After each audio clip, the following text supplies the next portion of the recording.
Inflação. Essa foi a palavra mais dita nas campanhas, nos debates da TV. Também não podia ser diferente. Os argentinos enfrentam a pior situação financeira dos últimos 30 anos. Mas antes da gente discutir o que vem pela frente, é importante a gente entender como é que o país chegou até aqui. Faltava 1 ano e meio para acabar o mandato e Alberto Fernandes já tinha uma extensa lista de problemas que explicavam a sua impopularidade entre os eleitores argentinos. Voltar um pouco no tempo ajuda a explicar uma rara decisão de um presidente do país, a de não tentar a reeleição. Em outubro do ano passado, a crise econômica despontava para a inflação descontrolada.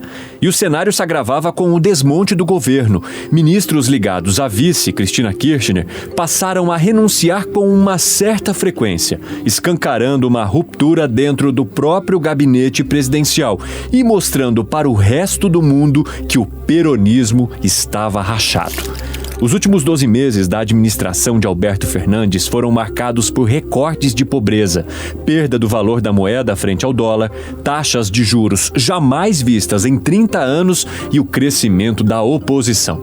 Além da tradicional direita, ganhou força o movimento liderado por Javier Milei, o favorito na eleição deste domingo.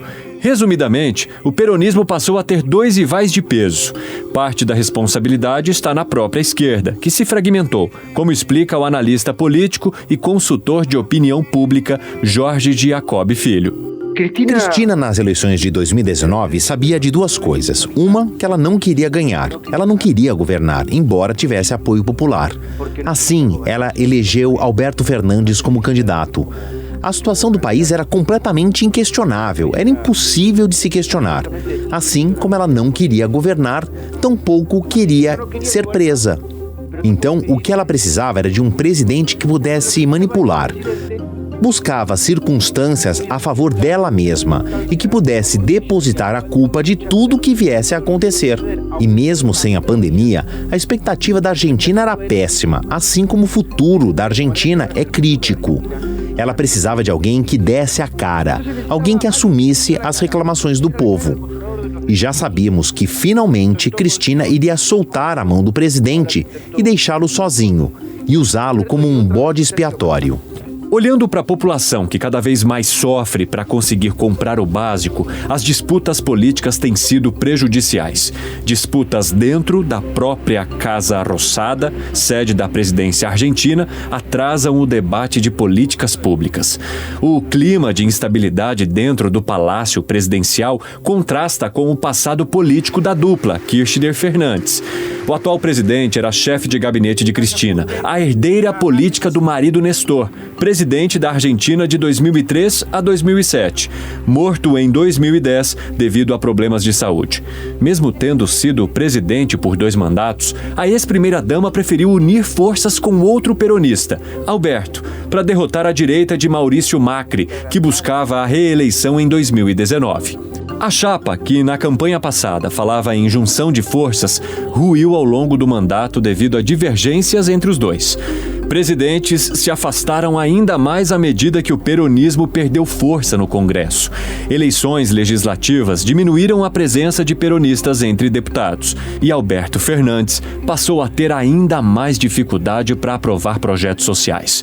O resultado do encolhimento da esquerda argentina se refletiu na popularidade do atual governo, cuja taxa de desaprovação ultrapassa os 70%. Isto explica por que nem o presidente nem a vice tentaram a reeleição.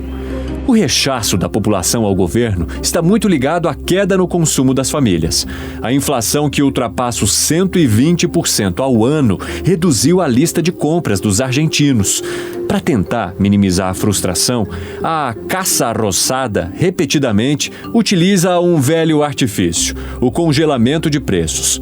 Impedir o reajuste de preços da cesta básica dá um certo alívio momentâneo e, de fato, ajuda os mais pobres. O problema é quando o benefício acaba. Aí os preços sobem muito e de uma vez só. A rotina de inabilidade econômica se confunde com a história política da Argentina. Prova disso são os mais de 20 acordos que o país já fez com o FMI, o Fundo Monetário Internacional, desde 1950, para conseguir recursos e quitar dívidas internas. O último grande empréstimo foi em 2018, no valor de 57 bilhões de dólares. E olha que na época, a Argentina devia ao fundo outros 44 bilhões. Ao assumir o governo, em dezembro de 2019, o presidente Alberto Fernandes suspendeu os pagamentos, os quais foram retomados em 2022. O especialista Giacob Filho concorda que o atual momento econômico da Argentina tem raízes históricas e a solução passaria por uma espécie de choque de ordem. A solução econômica é muito complexa. O próximo governo, a próxima equipe econômica pode estabelecer uma série de políticas de choque mais duras ou mais brandas para tentar controlar a inflação.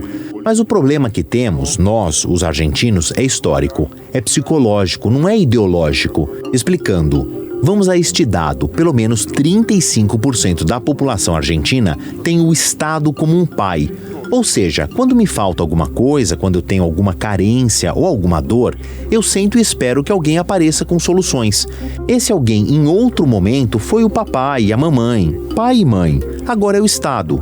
De novo, 35% ou mais da população que esteja nesta posição psicológica, e é isso mesmo, a melhor tradução é posição psicológica, sempre existe uma posição política que o represente.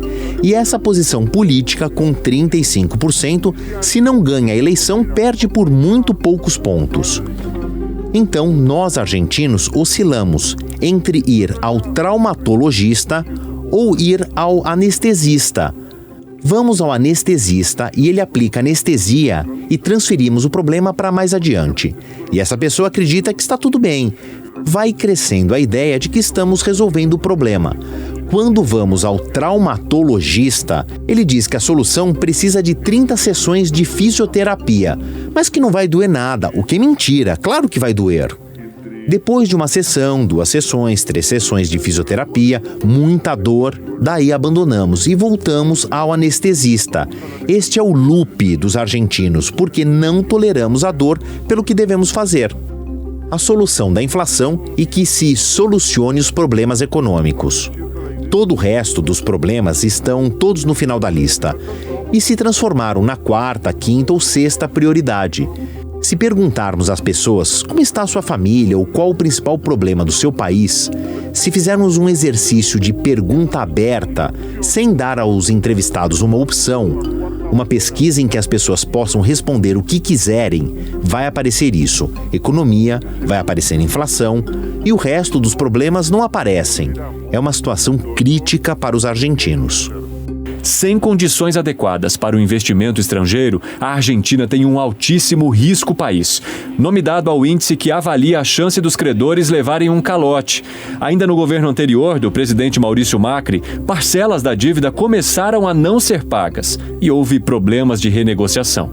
A consequência imediata, a Argentina teve de ampliar garantias ao oferecer condições de investimento, e isto amplia os custos para o desenvolvimento de qualquer projeto. O cenário afastou corporações interessadas em aplicar recursos no país, ainda mais por ter vizinhos em melhores situações, a exemplo de Brasil, Chile, Uruguai e Peru.